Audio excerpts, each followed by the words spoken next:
Hey, how's it going, you guys? It's Spideyco64. Let me get this camera right.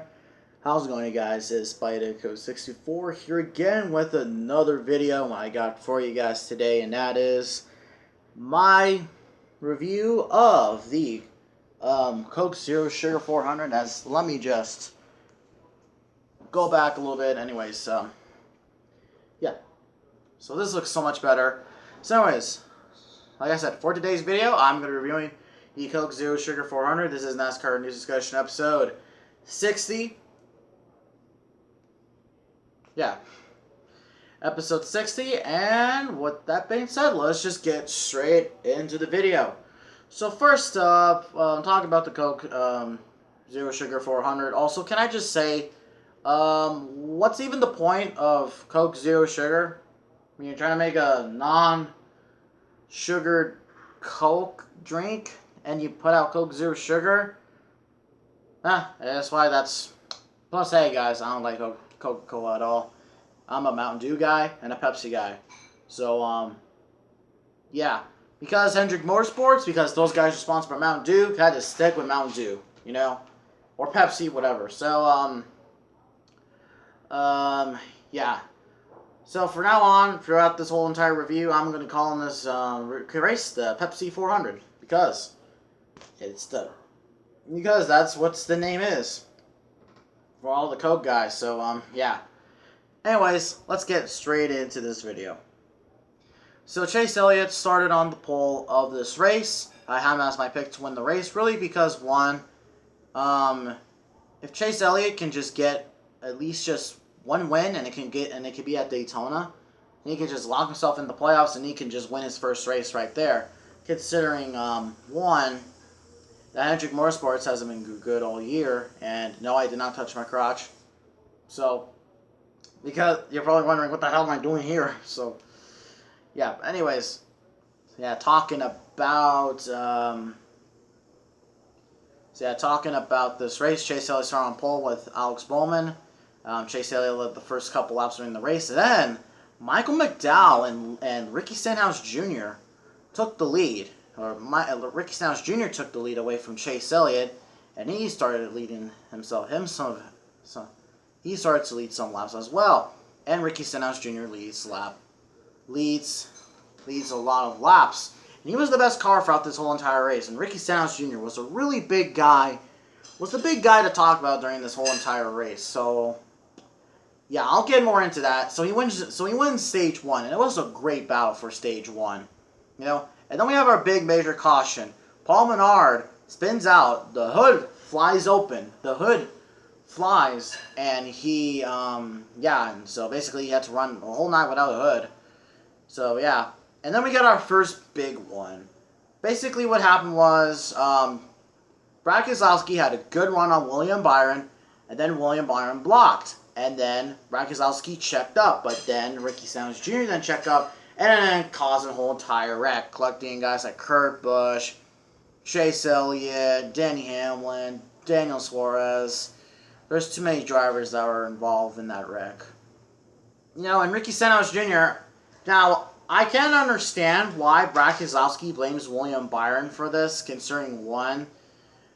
I don't know if either is because Brad Keselowski is just blaming someone just because he didn't get the win tonight. Also, Brad, what's the deal with you, man? Can you only depend on a restrictor plate race to get a win? I mean, whatever happened to you running good lately? I mean, you've been running like dog crap a lot of time. So what's the point of pointing the blame on William Byron? Plus, William Byron is... Hell, I don't put hate on William Byron, man. I like the guy, William Byron. I mean, heck, I have like 2 die-casts of him right here. See? I got die-cast of him in the Liberty car. This car will be his primary sponsor for the Spidey Cup when he's in the Spidey Cup Series for Season 2, as you're looking at my ass. So, yeah. So, yeah, I don't get that. So then, yeah, so, and I believe, then we have our next, big wreck with Ricky Stenhouse Jr. trying to side draft Kyle Busch, and he turns Kyle Busch into the wall, that was completely Ricky Stenhouse Jr.'s fault. And, yeah, but it also did collect William Byron as well, which that's quite unfortunate. But hey, screw Kyle Busch. Screw him. You know, I mean,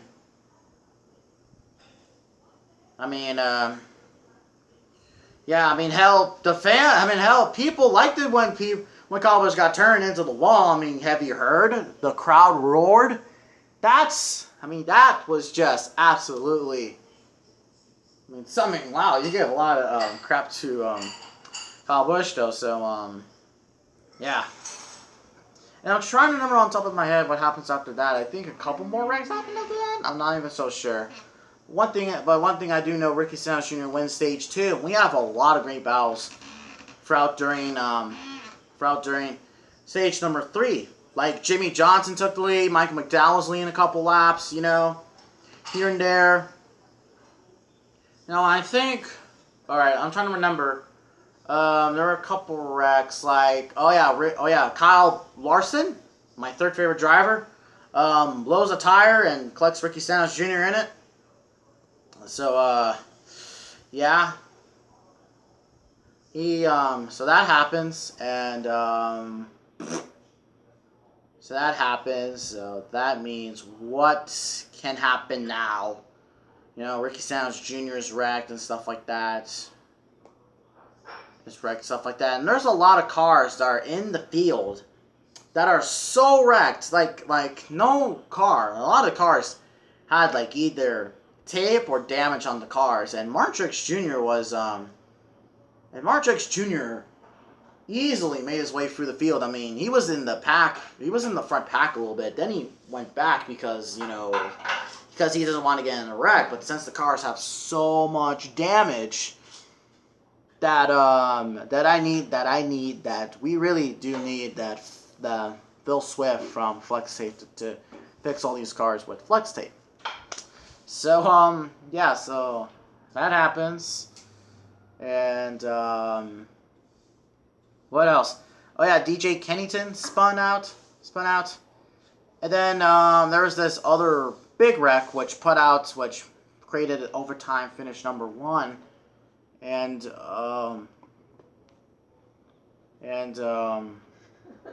with Joey Gase, Michael McDowell, and then Eric Almirola.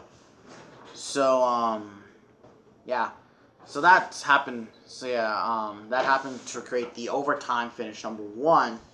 And then when we were before Martrix Jr. took the green flag, we had our third and final big one with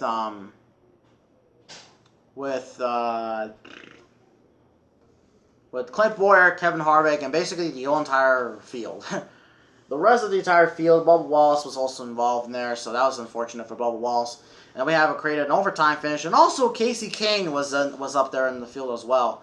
I did not watch this race because I went to my friend's birthday party, and I missed a really exciting race. But I won't miss Kentucky though. That's one thing for sure.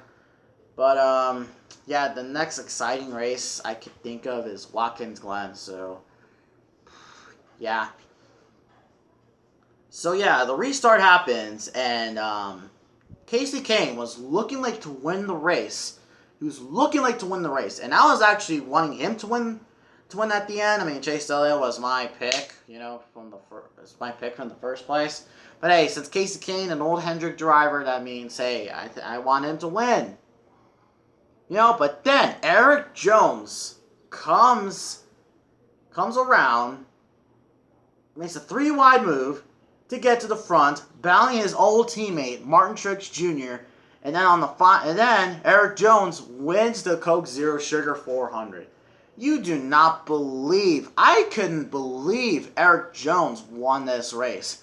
I was expecting what's his name, Casey Kane, Chris Buescher, AJ Allmendinger to win the race. But that was absolutely fantastic that Eric Jones won. And I wasn't thinking he was going to win on the restrictor plate track, considering one, Eric Jones probably has to admit to this, but he sucks on restrictor plate tracks. I mean, his first start in the Daytona 500, he wrecks Talladega does the same thing. Daytona last year, I think he wrecked. And Talladega again. Daytona, Talladega again. But then he comes back to win the race. You know? And also, oh my God, we have a new, it's not like 2017 or 2016 anymore. All three manufacturers have been able to win on a restrictor plate track. Chevrolet won the Daytona 500. Ford won with Joe Logano at Talladega. And now Toyota won at Daytona in the July race. I mean, oh my goodness, that is so great. So yeah, Eric Jones finishes first, gets himself into the playoffs. Finally, new winner. No, the big three did not win a race this week. And hopefully that can stay for a couple more weeks, but I'm not so sure. So yeah, Mark Truex Jr. finishes second. That's pretty good for Truex, considering one that I would expected him to wreck out of this race, considering one that, again, he kind of sucks at restrictor plate tracks. H. Allmendinger finishes third, again at Daytona. Or I think he must have a second place finish here. I'm not so sure. And then it was Casey Kane and Chris Buescher. Matty Bennett, and then I think it was Ty Dillon. Matty Benedetto got a top 10. Probably Ryan Newman. And Alex Bowman, the only Hendrick car, finished in the top 10. Also, can I just say, Jimmy Johnson absolutely did great during this race. He did absolutely great. And I was like, wow, I mean, who can win this race? It was really just at the end where who can win this race? Who can win this race? None of the big drivers are in the race anymore. You know, like all the Penske guys were out of the race. So, yeah, I mean, wow. So, yeah, so overall, this race, it was a Wreckfest, but it was a really good race. It was a really good race. I mean, yeah. Hell, even Ricky Stenhouse Jr. needed police escorted because, you know, Kyle Busch's crybaby ass could just come up and just knock him in the head. Like Logano in Las Vegas last year. My God. So, yeah. So, hey, it was kind of fortunate. Chase Elliott got wrecked during this race. But, hey, man, we still have a couple more races to go. So, you can get to I think he'll get to the playoffs somehow. So, yeah, anyways. Thank you guys so much for watching this video. Tell me down in the comments what you thought of this race. And with that being said, I will see all of you in the next video. Bye.